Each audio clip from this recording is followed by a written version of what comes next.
ಕರ್ನಾಟಕ ರಾಜ್ಯದಲ್ಲಿ ನಿವೇಶನ ಮತ್ತು ವಸತಿ ಸಂಖ್ಯೆ 37 ಲಕ್ಷ ಕುಟುಂಬ ಅಂತ ಹೇಳಿ ಕಳೆದ ಬೆಳಗಾವಿಯಲ್ಲಿ ನಡೆದಂಥ ಅಧಿವೇಶನದ ಸಂದರ್ಭದಲ್ಲಿ ವಸತಿ ಸಚಿವರು ಅಂಕಿಅಂಶ ಕೊಟ್ಟಿದ್ದಾರೆ.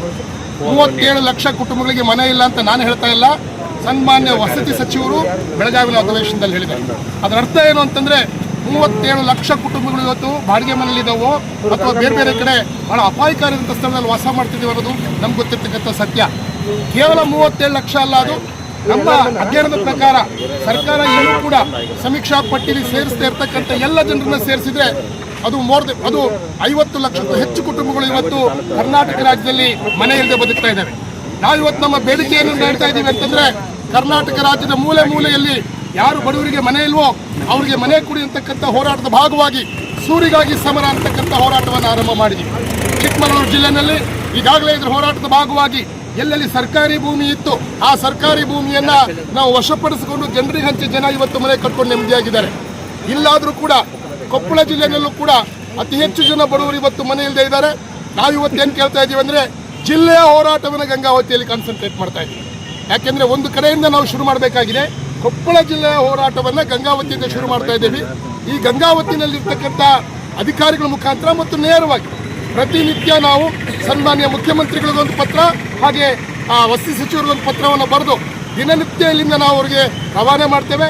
ರವಾನೆ ಮಾಡೋದ್ರ ಮುಖಾಂತರವಾಗಿ ಮಲಗಿರುವ ಸರ್ಕಾರವನ್ನು ಎಚ್ಚರ ಮಾಡಬೇಕು ಅಂತಕ್ಕಂಥ ಒಂದು ಆಲೋಚನೆ ಇಟ್ಕೊಂಡು ಈ ಚಳುವಳಿಯನ್ನು ಹುಟ್ಟಾಕ್ತಾ ಇದ್ದೀವಿ. ಬಂಧುಗಳೇ, ಆ ನಿಟ್ಟಿನಲ್ಲಿ ಈ ಚಳುವಳಿ ಒಂದು ನಿರಂತರ ನಡಿಗೆ ಅಂತಂದರೆ ಮಲಗಿರುವ ಅಧಿಕಾರಿಗಳು ಈಗಾಗಲೇ ನಾವು 2 ವರ್ಷದಿಂದ ಅರ್ಜಿ ಕೊಟ್ಟರು ಕೂಡ ಯಾವುದೇ ಕ್ರಮ ಕೈಗೊಳ್ಳದೇ ಇರತಕ್ಕಂಥ ಅಧಿಕಾರಿಗಳು ನೆಮ್ಮದಿಯಾಗಿರೋಕ್ಕೆ ನಾವು ಬಿಡೋದಿಲ್ಲ.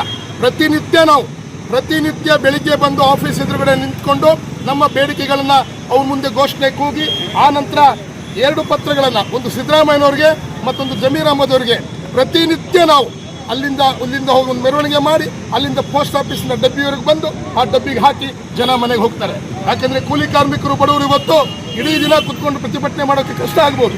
ಆ ಕಾರಣಕ್ಕಾಗಿ ನಿರಂತರ ನಡಿಗೆ ಅಂತಕ್ಕಂಥ ವಿನೂತನವಾದಂಥ ಕಾರ್ಯಕ್ರಮವನ್ನು ಕಮ್ಯುನಿಸ್ಟ್ ಪಾರ್ಟಿ ಮತ್ತು ನಿವೇಶನ ಮತ್ತು ವಸತಿ ರಹಿತರ ಹೋರಾಟ ಸಮಿತಿ ಗಂಗಾವತಿಯ ಭಾಗವಾಗಿ ಇವತ್ತು ಆರಂಭ ಮಾಡ್ತಿದ್ದೀವಿ. ಇದನ್ನು ನೀವೆಲ್ಲರೂ ಕೂಡ ಬೆಂಬಲಿಸಿದ್ದೀರ. ಅದಕ್ಕೆ ನನ್ನ ಪಕ್ಷದ ಪರವಾಗಿ ನಿಮ್ಮೆಲ್ಲರಿಗೂ ಕೂಡ ವಿಶೇಷವಾದಂಥ ವಂದನೆಯನ್ನು ಹೇಳಕ್ಕೆ ಬಯಸ್ತೇನೆ. ಸರ್, ನಿಮ್ಮ ಹೆಸರು ಸರ್? ನಾನು ಸಾತಿ ಸುಂದರೇಶ್ ಕಮ್ಯುನಿಸ್ಟ್ ಪಾರ್ಟಿಯ ಸ್ಟೇಟ್ ಸೆಕ್ರೆಟರಿ, ರಾಜ್ಯ ಕಾರ್ಯದರ್ಶಿ. Sathi Sundaresh, communist party state secretary. Ambedkar ಹುಟ್ಟಿದ ದಿನದ ಮುಂದಿನ ದಿನ ಇವತ್ತು ನಾವು ಎಲ್ಲ ಬಡವರಿಗೆ ಯಾರೆಲ್ಲ ಬಾಡಿಗೆ ಜನ ಇದ್ದಾರೆ, ಯಾವ ಊರಲ್ಲಿ ಬಾಡಿಗೆ ಜನ ಇದ್ದಾರೆ, ಅವ್ರ ಮಕ್ಕಳು ಈಗಾಗಲೇ ದೂರ ಆಗಿ ಮತ್ತು ಬೇರೆ ಬೇರೆಯಲ್ಲಿ ಇದ್ದಾರೆ, ಅವರು ತಂದೆ ತಾಯಿ ಜಾಗದಲ್ಲಿ ಇರೋದ್ರ ಬದಲು ಬಡವರಿಗೆ ಮನೆ ಕೊಡಬೇಕು, ಮನೆಯವ್ರಿಗೆ ಜಾಗ ಕೊಡಬೇಕಂತೇಳಿ ಏನೋ ಸತತ 2023ರಿಂದ ಏನು ಮನವಿ ಪತ್ರ ಕೊಟ್ಟಿದ್ವಿ. ಜಾಗ ಪರಿಶೀಲನೆ ಮಾಡಿ ನಗರಸಭೆ ಇವತ್ತು ರಾಜೀವ್ ಗಾಂಧಿ ವಸತಿ ನಿಗಮದಲ್ಲಿ ಯಾಡ್ ಮಾಡೋದಿಲ್ಲ ಅನ್ನೋ ಒಂದು ಎಂಡಸ್ಮೆಂಟ್ ಕೊಟ್ಟಾರೆ.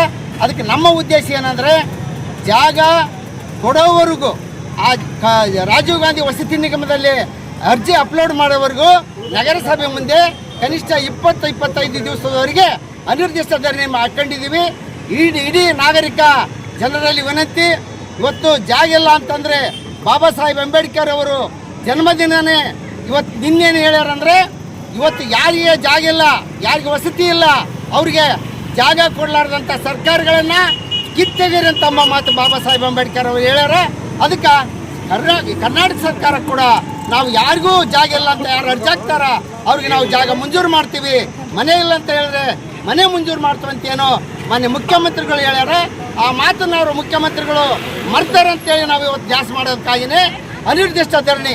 ಇವತ್ತು ಮುಖ್ಯಮಂತ್ರಿಗಳು ಮತ್ತು ವಸತಿ ಸಚಿವರು ಮತ್ತು ಶಾಸಕರು ನಮ್ಮಿಂದ ಓಟ್ ತಗೊಂಡು ನಮ್ಮಿಂದ ಮರ್ತಿದ್ದಾರೆ. ಇವತ್ತು ಅವ್ರನ್ನ ಜಾಸ್ತಿ ಮಾಡೋದಕ್ಕಾಗಿಯೇ ಇವತ್ತು 15ನೇ ತಾರೀಕು 4ನೇ ತಿಂಗಳಲ್ಲಿ ಒಂದೇನು ಅನಿರ್ದಿಷ್ಟ ಧರಣಿ ನಗರಸಭೆ ಮುಂದಿದೆ. ನಾಗರಿಕರೆಲ್ಲರೂ ಈ ಹೋರಾಟಕ್ಕೆ ಬೆಂಬಲಿಸಬೇಕಂತೇಳಿ ನಾನು ಮಾತು ಮುಗಿಸ್ತೇನೆ. ನನ್ನ ಹೆಸರು ಅಂಪಸುರ್ಗ ಅಂತೇಳಿ, ನಾನು NFIW ತಾಲೂಕು ಕಾರ್ಯದರ್ಶಿಯಾಗಿ ಕೆಲಸ ಮಾಡ್ತೀನಿ. ನಾವು ಭಾರತ್ ಕಮ್ಯುನಿಸ್ಟ್ ಪಕ್ಷದಲ್ಲಿ CPI ಸಂಘಟನೆಯಲ್ಲಿ ಈಗ ಸುಮಾರು ಒಂದು 34 ವರ್ಷ 35 ವರ್ಷದಿಂದ ಬಾಡಿಗೆ ಮನೆಯಲ್ಲಿದ್ದಾರೆ ಜನ. ನಾವು 2023ರಿಂದ ನಾವು ಈ ಹೋರಾಟ ಮಾಡ್ತಾ ಇದ್ದೀವಿ. ಸೂರಿಗಾಗಿ ಸಮರ ಅಂತೇಳಿ 9 ದಿನ ಜಾಥಾ ಹಾಕೊಂಡಿದ್ವಿ ನಾವು.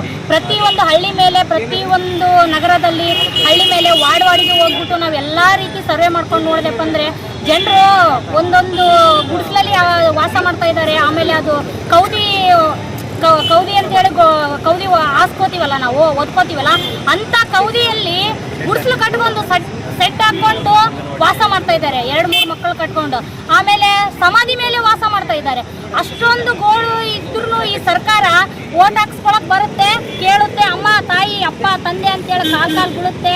ಆಮೇಲೆ ಅವ್ರಿಗೆ ಬೇಕಾದಾಗ ನಮ್ಮ ಅವಶ್ಯಕತೆ ಇದ್ದಾಗ ಮಾತ್ರ ಅಮ್ಮ ನಮ್ಗೆ ಓಟ್ ಹಾಕ್ರಿ, ನಮಗೆ ಗೆಲ್ಲಿಸ್ರಿ, ನಾವು ನಿಮಗೆ ಪ್ರತಿಯೊಂದು ಕೊಡ್ತೀವಿ, ಜಾಗ ಕೊಡ್ತೀವಿ, ಮನೆ ಕೊಡ್ತೀವಿ ಅಂತ ಹೇಳುತ್ತೆ. ಆದರೆ ಯಾವುದು ನೆರವೇರಿಸಿಲ್ಲ. ಇವರು ನಮ್ಮ ಮುಖ್ಯಮಂತ್ರಿ ಅವರು ಹೇಳಿದ್ರು, ಸಿದ್ದರಾಮಯ್ಯವರೇ, ನಾವು ನಿಮಗೆ 2,000 ದುಡ್ಡು ಕೇಳಿಲ್ಲ, ಈ ಕಡೆ ಬಸ್ ಫ್ರೀ ಮಾಡಂತಾನೂ ಹೇಳಿಲ್ಲ. ನಮ್ಗೆ ಅವು ಯಾವ ಬೇಡ, ನಮಗೆ ಜಾಗ ಬೇಕು, ವಾಸಿಸಕ್ಕೆ ಮನಿ ಬೇಕು, ಒಂದು ಸ್ವಲ್ಪ ನೆರಳಿದ್ದೆಪ್ಪ ಅಂದರೆ ನೀರು ಕುಡ್ದಾದ್ರೂ ಜೀವನ ಮಾಡ್ತೀವಿ, ಎಲ್ಲಾದ್ರೂ ಕೂಲಿ ನಾಲಿ ಮಾಡ್ಕೊಂಡು. ನಮಗೆ 2,000ನೂ ಬೇಡ, ನಮಗೆ ಇದು ಗೌರ್ಮೆಂಟ್ ಬಸ್ಸಿಂದು ಫ್ರೀನೂ ಬೇಡ, ನಮಗೆ ಏನೂ ಬೇಡ. ನಮಗೆ ಮಕ್ಕಳಿಗೆ ಎಜುಕೇಷನ್ ಫ್ರೀ ಮಾಡಿಕೊಡಿ. ಆರೋಗ್ಯ ಸ್ವಲ್ಪ ಹದಿಗೆಟ್ಟಪ್ಪ ಅಂದ್ರೆ ಗೌರ್ಮೆಂಟ್ ಹಾಸ್ಪಿಟ್ಲಲ್ಲೇ ಆಯಿತು, ಪ್ರೈವೇಟ್ ಹಾಸ್ಪಿಟ್ಲಲ್ಲೇ ಆಯಿತು, ಸ್ವಲ್ಪ ಅದೆಲ್ಲ ರೇಟ್ ಕಮ್ಮಿ ಮಾಡಿಸಿ. ಈಗ ಗಗನಕ್ಕೇರಿದೆ, ಗ್ಯಾಸಿನ ಸಿಲಿಂಡರ್ ಮಾಡ್ಕೊಂಡು ತಿನ್ನಕ್ಕಾಗ್ತಾ ಇಲ್ಲ. 15 ದಿನ ಗಟ್ಟಲೆ ಉಪವಾಸ ಇದ್ದಾರೆ ಜನರು. ಇಷ್ಟೆಲ್ಲ ಮಾಡ್ತಾ ಇದೆ ನಿಮ್ಮ ಸರ್ಕಾರ, ಕೇಳೋರ್ ಗತಿ ಇಲ್ಲ ನಮ್ಮಂಗೆ. ಇಷ್ಟೆಲ್ಲ ನಾವು ಹೆಣ್ಮಕ್ಳು ನಮ್ಮ ಸರ್ಕಾರ ಬಂದರೆ, ನಮ್ಮ ಸಿದ್ದರಾಮಯ್ಯಣ್ಣ ಬಂದರೆ ನಮ್ಗೆ ಒಳ್ಳೇದಾಗುತ್ತೆ. ನಮ್ಮ ಸಿದ್ದರಾಮಯ್ಯಣ್ಣ ಬಂದರೆ ನಮಗೆ ವಸತಿ ಸಿಗುತ್ತೆ, ಜಾಗ ಸಿಗುತ್ತೆ, ಎಲ್ಲ ಒಳ್ಳೇದಾಗುತ್ತೆ ಅಂತೇಳಿ ರೇಟ್ ಎಲ್ಲ ಕಮ್ಮಿ ಆಗುತ್ತೆ ಅಂತೇಳಿ ನಿಮ್ಮನ್ನು ತಂದಿದ್ದೀವಿ. ಸಿದ್ದರಾಮಯ್ಯನವರೇ, ನೀವೇನು ಮಾಡ್ತಾ ಇದ್ದೀರಿ ನಮಗೆ ಗೊತ್ತಿಲ್ಲ. ನೋಡಿ, ಹೆಣ್ಮಕ್ಳು ನಿಮಗೆ ಎಷ್ಟೊಂದು ಮೇಲಿಟ್ಟಿದ್ದಾರೆ, ಅಲ್ಲಿಂದ ಕೆಳಗೆ ಹೋಗಿ ಅಂತ ಮಾಡಬೇಡಿ ದಯವಿಟ್ಟು. ಮಾನ್ಯ ಸಿದ್ದರಾಮಯ್ಯರೇ, ನಿಮಗೆ ಕೇಳ್ಕೊಳ್ಳೋದೇನೆಂದರೆ, ಜನರು 40 ವರ್ಷ 35 ವರ್ಷದಿಂದ ಬಾಡಿಗೆ ಮನೆಯಲ್ಲಿದ್ದಾರೆ.